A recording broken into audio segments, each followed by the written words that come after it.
I know that you were the first, one of the first ones at Clive's party to speak about Whitney's passing the other day. Yes. And that was, did you know her well? Yes, I did.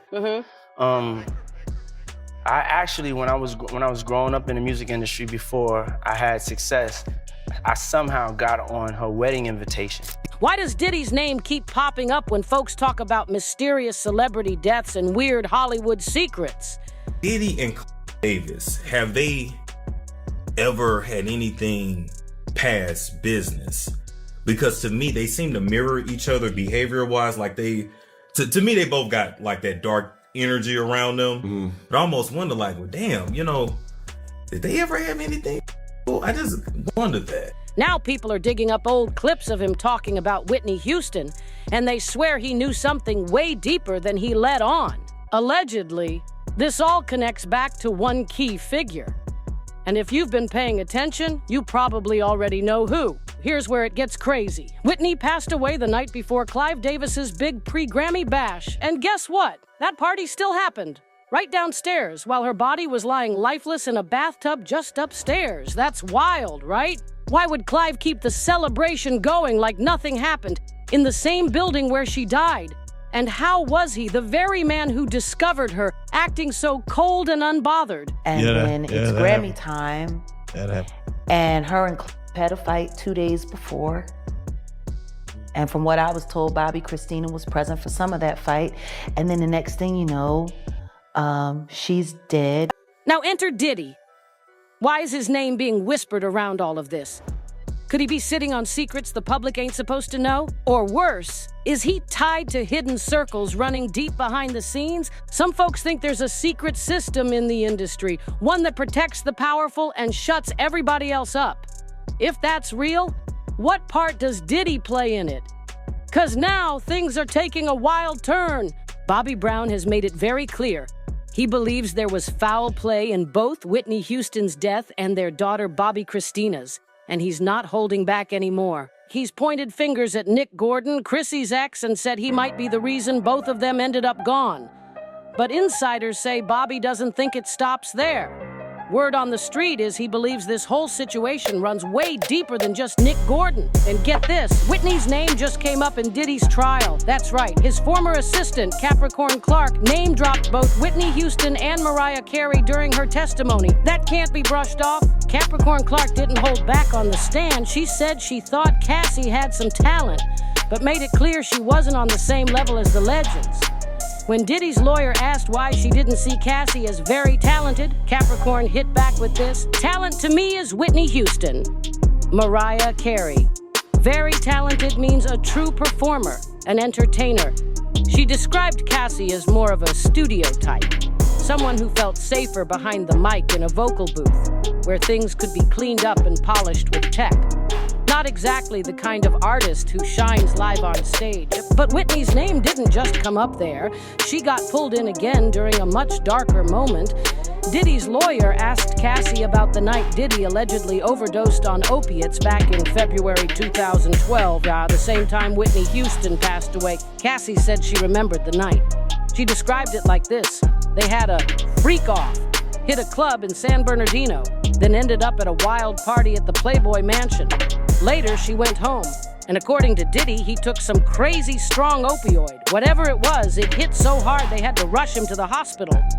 Nobody really knows why Whitney's name got dragged into that part of the trial, but folks are saying it definitely ain't some random coincidence. Whether it was intentional or not, people have not stopped digging into any ties Diddy might have had to her death, and word is there might be more to it than we've been told. We all remember how Whitney was found. Unresponsive and face down in a bathtub at the Beverly Hilton Hotel. The official word? An accidental drowning. But when the toxicology report dropped, it showed a mix of substances in her system. A little bit of coke, some weed, Xanax, and a few others. They tried to explain it away, saying she might have had a heart attack triggered by clogged arteries, which made her pass out and drown. But here's the thing. The coroner never found any real proof of a heart attack, so now people are questioning, was that heart attack story just something they threw out to shut people up? Because if the medical facts don't line up, then what's really being hidden? And who's behind it all? I want the Coroner's world to report know made things that even Bobby murkier. Christina did not All it said was that Whitney had die mild heart from disease the and some bathtub artery incident. blockage. That's not Nothing what out of the Bobby ordinary for a Christina- long-time smoker. Christina? So the Bobby whole Christina heart was attack starved theory? to death. Yeah, it wasn't backed up by the autopsy at all. And about the coke levels in her body? The coroner said there was some, but not enough to kill her. Definitely not enough to explain what really happened that night. So the big question is, how did she end up stuck in that scalding hot tub, unable to get out? And it gets worse. The autopsy also showed there wasn't even enough water in her lungs to say she actually drowned. That's got people thinking maybe she was already gone before she was placed in that tub, which raises a scary possibility. Was this a setup? Did someone stage the whole thing to make it look like an accident? If this was planned, then who was behind it? And why do so many folks keep circling Diddy's name in all this? Do you approach that? He knows what happened. I don't know what happened that night. But he does. Here's the twist. Insiders claim Whitney and Diddy didn't even have a real relationship. So if they weren't close, why is his name getting brought up over and over again? Not professionally, not personally, not even on a friendly level. That's how distant Whitney and Diddy really were. Some sources even say Whitney didn't like him at all and was super cautious about his role in the music industry. She wasn't with the fake Hollywood energy, and insiders say she saw Diddy as part of the machine she was trying hard to stay away from. But here's the weird part. After she died, Diddy popped up everywhere, giving tributes and speaking on her like they were close. Just look at that interview he did with Ellen, acting like he really knew Whitney on a personal level. And so now people are asking, was he trying to attach himself to her legacy just to polish his own image? Why? You walk through that door and you see her much like you saw Whitney. It was literally, it was a nightmare all over. Would someone she reportedly didn't trust suddenly be out here claiming brotherly love once she was no longer around to call him out? Here's where it gets even more suspicious. Some say the link between Whitney and Diddy might go through the man people call Diddy's master, Clive Davis, a guy with serious power in the game. Someone known for making stars and allegedly cutting them off cold when they stopped serving the system. So was Whitney seen as a threat? A liability? Was Whitney about to expose something? And did Clive, with the help of his powerful circle, including Diddy, make a final move that fateful night? A lot of folks think that theory's not far-fetched, especially when you dig into the alleged relationship between Diddy and the man people call his master, Clive Davis. See, when it comes to Clive and Diddy, whispers have been swirling for years. People have long speculated that Clive might have taken advantage of certain young male artists he mentored, and Diddy's name comes up in those convos too. Their bond, let's just say it's raised more than a few eyebrows. Now, if you didn't already know, Clive Davis is openly bisexual. In his memoir, The Soundtrack of My Life, he revealed that after 2 marriages and divorces, he had been in 2 serious monogamous relationships with men over the course of 20 years. And yeah, he wrote that chapter himself. He even talked about his first intimate moment with a man happening way back during the wild Studio 54 era in the late 70s.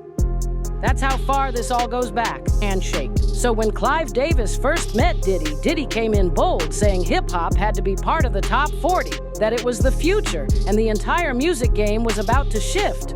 Clive didn't fully get it at the time, but he was open to seeing where it could go. He said, Puffy was just 23 years old, and I already had artists like Aretha, Diane, and Whitney, icons with timeless voices.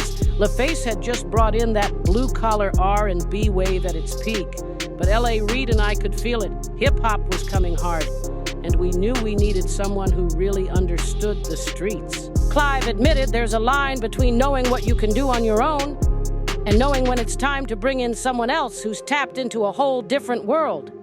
That's when Diddy hit him with the proof.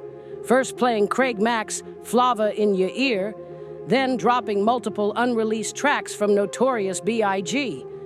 Clive said he sat back and told him, okay, you made your point. Right after that, Clive brought Diddy into the label's weekly singles meeting, a big deal behind closed doors. and introduced him to one of the top execs as the guy who was gonna lead them straight into the streets. And just like that, Diddy was in. From what's been circling online, it looks like Diddy paid a heavy price for Clive Davis to back him financially. Rumors have long said that Clive gave him the startup cash to build Bad Boy Entertainment, and even kept funding it for years. But the alleged cost? People claim Diddy had to hook up with Clive in return. But that's just the start of it. There's an even darker theory floating around, one that the real price Diddy paid for Clive's support wasn't just personal, it was operational. Some believe Diddy became Clive's behind-the-scenes fixer, the guy who handled the dirty work, shut down scandals, and made problems vanish before they went public. I know that you were one of the first ones at Clive's party to speak about Whitney's passing the other day. Yes. And that was, did you know her well? Yes, I did.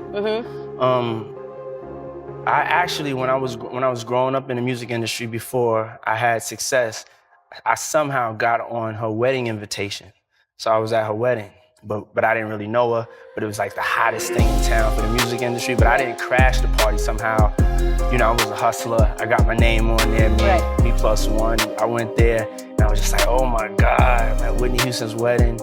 I was a big Bobby Brown fan. And then throughout the years, I got to meet her, and she was so full of life, so full of just joy. And she always made you feel like she noticed you and recognized you and spoke to you. And she'll definitely truly be missed. Yeah. And if that's true, then his role might have gone way beyond just business. Some think Diddy was used to deal with liabilities. People who knew too much, spoke too loud, or simply didn't play by the rules anymore. And that's why names like Whitney Houston keep coming up. And when you look at Bobby Brown, and he's been dropping hints for years through interviews, his book, and even public breakdowns, it's like he's been trying to tell the truth without saying it directly. Like he knows exactly what happened to Whitney and who's behind it. People love to call Bobby Brown crazy for the things he says, but what if he's been speaking facts this whole time? Seriously, what if he's been trying to expose the truth and nobody wanted to listen? I'm still trying to make sense of all these wild allegations myself. But what do you think? Is Bobby Brown onto something? Do you see the twisted link between Diddy, Clive Davis, and Whitney Houston? I want to hear it all. Drop your thoughts in the comments below, and don't forget to like, subscribe, share, and hit that bell so you don't miss the next one. See you soon.